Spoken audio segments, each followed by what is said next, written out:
Not now. He forgot to film, so I'm gonna film for him. It's gonna be on this 2010 camcorder, so sorry if the quality is a little crap. What are you doing? I'm assembling it, finding out what's missing, finding out Assembling what needs what? to go What where. is this? This is the Eurorack. Yeah, what is a synthesizer. Eurorack? It's Sounds hot. It is. I'm sweating. It's a modular synthesizer using Eurorack standard modules. You never use your presenting voice when you're on camera. It's so weird. Never used my presenting voice? You always speak super quiet so no one can hear you. That's because I'm not speaking to the camera, I'm speaking to myself.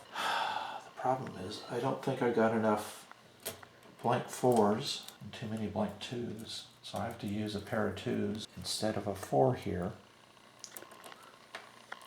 Which is okay, but I hope I don't run out of... You're not going to sit there. No, I'm not. That's what I said. Oh, it looks like shit. Maybe it is shit. No, here's what you do. You can't see anything there, can you? Yeah, no. That's what I'm gonna add. A dash of pepper. Yeah. Yeah, there you go. So you can talk to the camera whenever you think something interesting to say or something needs to be said. No pressure. Like, what the hell is this doing all the way out here kind of thing. Well, see, when you put it together, there's power. Substance bags. Those are my, I was going to say my nuts, but those are actually bolts. So when you assemble this, you have a cable that comes out the back. That power comes from. There's 12 volts over down on this side where you have the red cable, and you have positive 12 on the other, and then in the middle someplace there's 5 volts. Not every module uses 5 volts. A lot of modules just convert 12 volts to 5 volts if they have digital logic that needs to run off of that. But a lot of the signals are bipolar, so they're using plus or minus 12 volts. So you have this cable in here.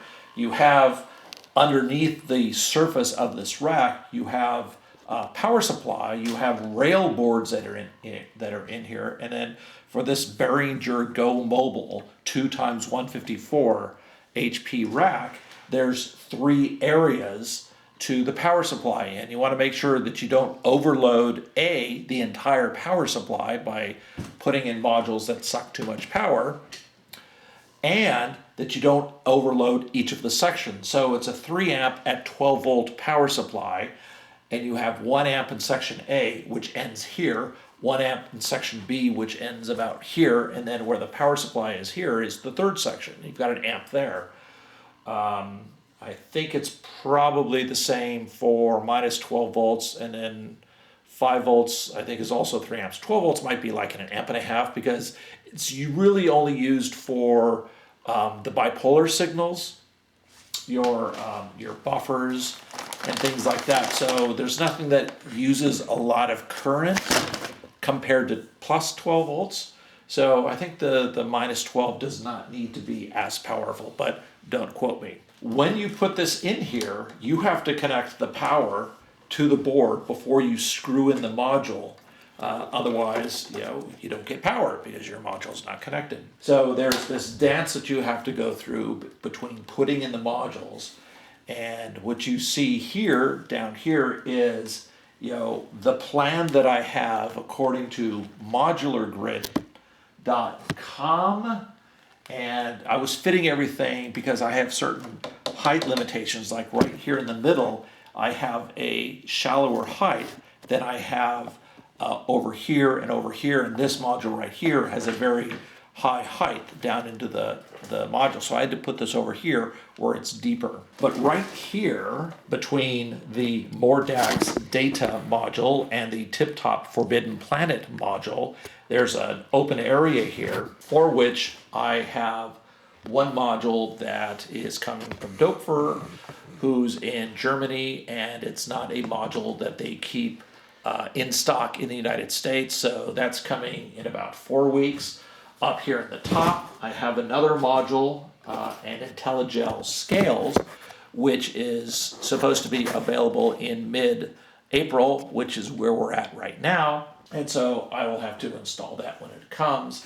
But I was just trying to look at a fit and finish here with where the modules go, plugging them in, feeling out all of the logistics of putting stuff in, putting in the spacer modules.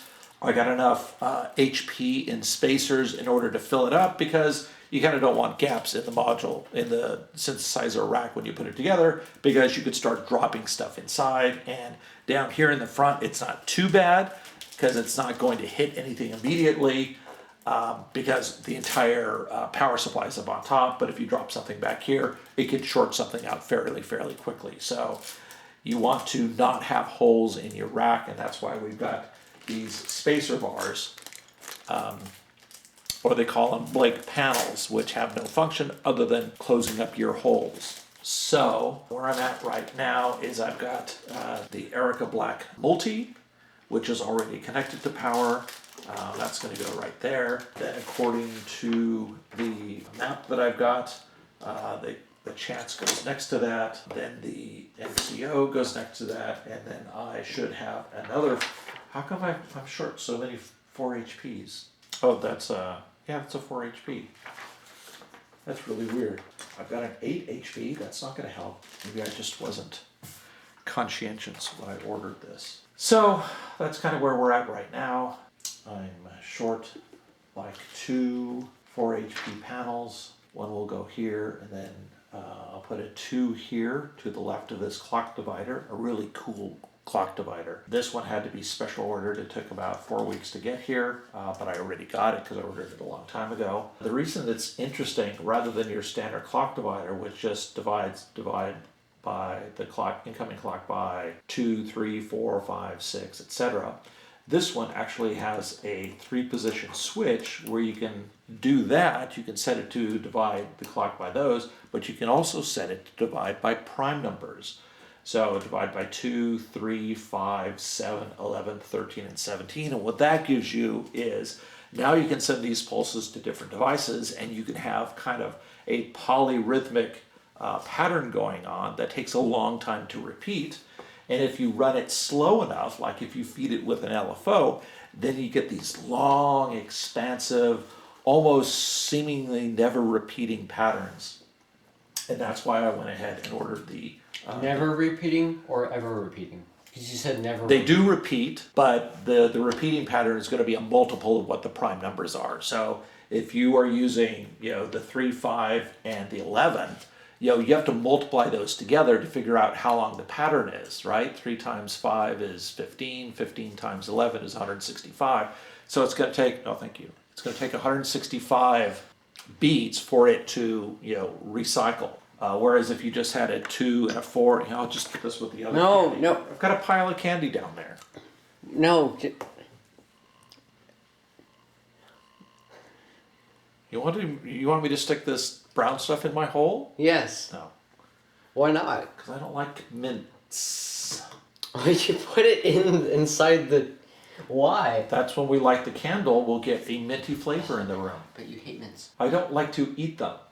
I don't mind smelling them. It's like lavender. I may not like eating lavender, but we have lavender bushes outside.